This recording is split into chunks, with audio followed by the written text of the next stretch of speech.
अगर आपसे कोई पूछे कि आजकल किस देश को भिखारियों का देश कहा जा रहा है तो शायद आप सही जवाब ना दे पाएं, क्योंकि इस तरह के हर सवाल का जवाब हमेशा पाकिस्तान ही नहीं होता दोस्तों। जी हाँ, दूसरे भी देश हैं जो कभी पाकिस्तान से इन सब मामलों में काफी आगे निकल जाते हैं।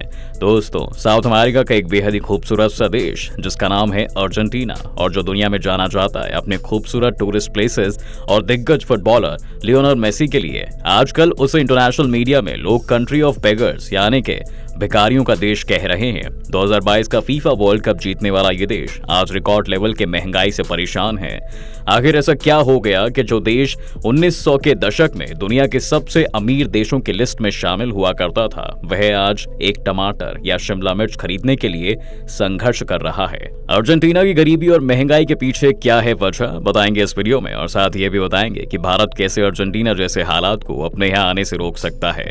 बस आप बने रहिए वीडियो के अंत तक। दोस्तों, अर्जेंटीना साउथ अमेरिका की दूसरी सबसे बड़ी इकोनॉमी है, लेकिन करीब एक दशक से यहाँ पर महंगाई और गरीबी इस कदर सितम ढा रही है कि यहाँ के लोगों को जीवन जीना मुश्किल हो रहा है। जी हाँ, लोगों के पास पैसे नहीं है, कामकाजी लोगों की सैलरी बहुत कम हो गई है और लोग सस्ती सब्जी और अनाज को खरीदने के लिए मीलों का सफर कर रहे हैं।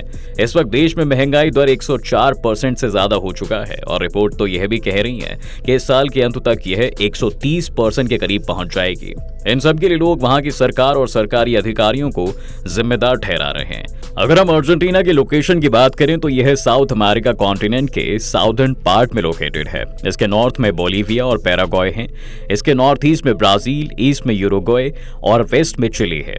अर्जेंटीना एक कोस्टल कंट्री है। यह साउथ अटलांटिक ओशन के वेस्ट कोस्ट पर लोकेटेड है। बुएनोस आयरेस इसकी राजधानी है और सबसे बड़ा शहर भी है। दोस्तों, जो अर्जेंटीना विश्व के दिग्गज फुटबॉलर लियोनेल मेसी के लिए जाना चाहता है और जिसकी इकोनॉमी कभी अमेरिका से भी अच्छी थी, वह आज अपने सबसे बुरे दौर से गुजर रहा है। जी हाँ, जो अर्जेंटीना फूड ग्रेन्स में पूरी दुनिया में एक्सपोर्ट करने के लिए जानी जाती है, आज उस देश के लोग दाने दाने के लिए तरस रहे हैं। करीब एक दशक से यह देश गरीबी के दलदल में फंसता चला जा रहा है। हर 4 में से एक नागरिक यहाँ पर गरीब हो चुका है। सरकार की गलत और लोक लुभावनी पॉलिसीज की वजह से अर्जेंटीना पर करीब 585 बिलियन यूएस डॉलर का कर्ज हो चुका है।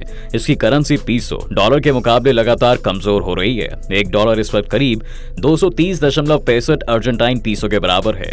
अप्रैल के महीने में तो एक डॉलर करीब 500 अर्जेंटाइन पीसो के बराबर हो गया था। वहीं अगर हम भारतीय रुपये से इसकी तुलना करें तो एक इंडियन रुपी 2.81 अर्जेंटाइन पीसो के बराबर है। देश पिछले साल से ही ऐतिहासिक सूखे का शिकार हुआ है। सूखे की वजह से यहाँ की फसलें पूरी तरह से बर्बाद हो गई हैं। सूखे ने दोस्तों देश की कमजोर होती अर्थव्यवस्था की कमर तोड़ दी है। जो देश कभी सोयाबीन, गेहूं और दूसरे अनाजों की सप्लाई किया करता था, उसे आज दूसरे देशों से इंपोर्ट करना पड़ रहा है, जिस कारण से वहां का फॉरेन रिजर्व भी खत्म होने की कगार पर है। पहले से ही कमजोर होती अर्थव्यवस्था और सूखे ने अर्जेंटीना सरकार की गरीबी को दूर करने वाले प्रयासों पर पानी सा फेर दिया है। आपको बता दें दोस्तों कि 2022 के सूखे ने देश के पिछले 60 सालों का रिकॉर्ड तोड़ दिया था। पैम्पस रीजन देश का सबसे फर्टाइल क्षेत्र है। यहाँ पर सोयाबीन और गेहूं का उत्पादन सबसे ज्यादा होता है, लेकिन सूखे की वजह से यहाँ के किसानों को करीब 14 बिलियन डॉलर का लॉस हुआ है। जी हाँ दोस्तों, क्योंकि एग्रीकल्चर प्रोडक्ट्स ही इस देश के एक्सपोर्ट रेवेन्यू का सबसे बड़ा सोर्स होता था और इसलिए फसल बर्बाद होने से यह रेवेन्यू पूरी तरह से कट हो गया और इसके साथ ही बाजारों में अनाज के दाम 7वें आसमान पर पहुंच गए हैं। वहीं गवर्नमेंट में हालात को काबू करने के लिए इंटरनेशनल मॉनिटरी फंड से 44 बिलियन के लोन के लिए रिक्वेस्ट भी की है, जो अभी तक मिल नहीं पाया है। महंगाई का हाल ये है कि 1 किलो शिमला मिर्च 600 अर्जेंटाइन पीसों में मिल रही है। आम लोग पिछले कई सालों से वैकेशन पर नहीं जा पा रहे हैं। जो लोग वीकेंड पर पहले खाने के लिए जाया करते थे, वे सब अब घर पर ही वीकेंड को सेलिब्रेट नहीं कर पा रहे हैं। लोगों का मानना है कि गवर्नमेंट इस मैटर को सीरियसली नहीं ले रही है। उनका कहना है कि उन्होंने सरकार को वोट दिया था, लेकिन बदले में सरकार उनके लिए कुछ नहीं कर रही है। आपको बता दें कि अर्जेंटीना में इसी साल चुनाव भी होने वाला है, लेकिन सरकार जिस तरह से महंगाई और गरीबी को कंट्रोल करने में फेल हो गई है, दोबारा सत्ता में आती दिख नहीं रही है। लोगों का कहना है कि वे सरकार पर अपना गुस्सा आने वाले चुनाव में दिखाएंगे। इसी के साथ लोग अपने लग्जरी आइटम्स जैसे कि कार, एसी, फ्रिज और रूम हीटर को बेच रहे हैं। उनका पहला गोल है कि वे अपने बच्चों को दिन में कम से कम एक बार तो अच्छी डाइट दे सकें। महंगाई के मामले में अर्जेंटीना दुनिया की चौथी कंट्री है दोस्तों। जी हाँ, 100% से ज्यादा की महंगाई दर वाले दुनिया में सिर्फ 4 ही देश हैं। इसमें पहले नंबर पर मिडिल ईस्ट कंट्री लेबनान है, जहां पर महंगाई दर 464% है। इसके बारे में यह भी कहा जाता है कि लेबनान कभी भी एक फेल स्टेट कैटेगरी में आ सकती है। यह हर तरह से सोशली, पॉलिटिकली और इकोनॉमिकली डैमेज हो चुकी है। वेनेजुएला और सीरिया दूसरे और तीसरे नंबर पर आते हैं। वेनेजुएला में महंगाई दर 156% है, जबकि सीरिया में 139% है। लेकिन दोनों देश ऑयल रिच कंट्रीज हैं और इसलिए यहाँ पर उतनी ज्यादा समस्या नहीं आने वाली जितनी की अर्जेंटीना में हो रही है और आगे होने वाली भी है। अर्जेंटीना का मेन रेवेन्यू कॉर्न एक्सपोर्ट और टूरिज्म से आता था और ये दोनों बुरी तरह से खत्म हो चुके हैं। कोरोना महामारी के कारण अर्जेंटीना का टूरिज्म बर्बाद हुआ है, तो सूखे की वजह से एग्रीकल्चर।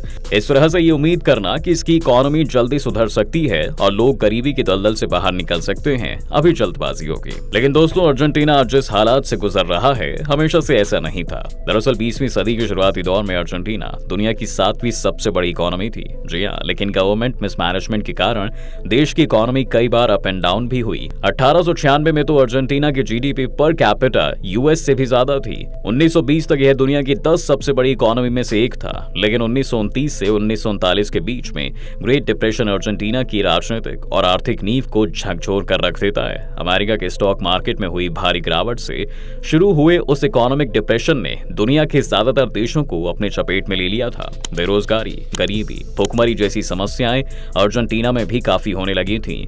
इसे 20वीं सदी की सबसे लंबी और खतरनाक फाइनेंशियल क्राइसिस के रूप में जाना जाता है।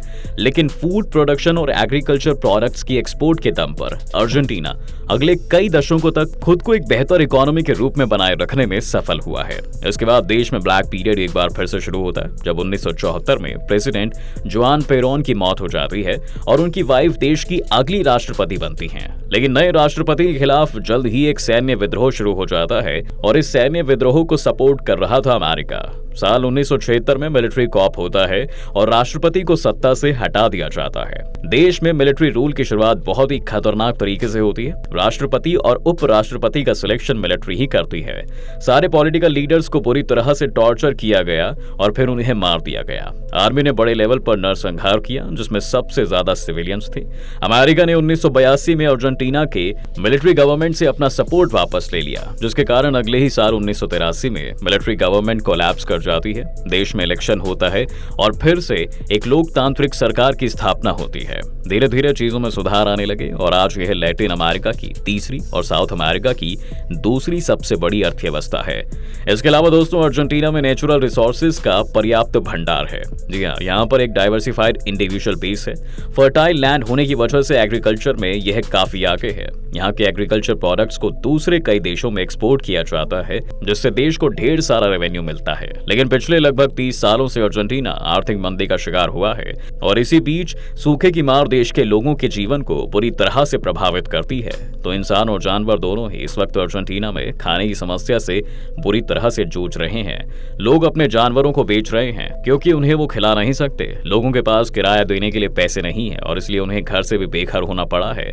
वे अब एयरपोर्ट्स पर समय बिताने के लिए मजबूर हैं। जिनके पास अपने घर भी थे, वो भी खाने के इंतजाम में उसे बेच रहे हैं। पूरे देश में सरकार के खिलाफ लोग प्रोटेस्ट कर रहे हैं, लेकिन देश की आर्थिक प्रॉब्लम में किसी भी तरह की सुधार के आने की उम्मीद नहीं दिख रही है। जी हाँ दोस्तों, देश की ऐसी बुरी हालत के पीछे सरकार की वेलफेयर सोसाइटी की पॉलिसी भी कहीं ना कहीं जिम्मेदार मानी जा रही है। इस पॉलिसी के अंतर्गत सरकार लोगों को भारी छूट देती थी, टैक्स बहुत कम था, वोट बैंक की राजनीति चरम पर रही है, जिसके तहत लोगों को फ्री बिजली, फ्री पानी जैसी सुविधाएं दी जाती रहीं और अंत में हाल कुछ ऐसा हो गया कि आज के समय में करीब 18 मिलियन से ज्यादा लोगों की बेसिक जरूरतें भी पूरी नहीं हो पा रही हैं।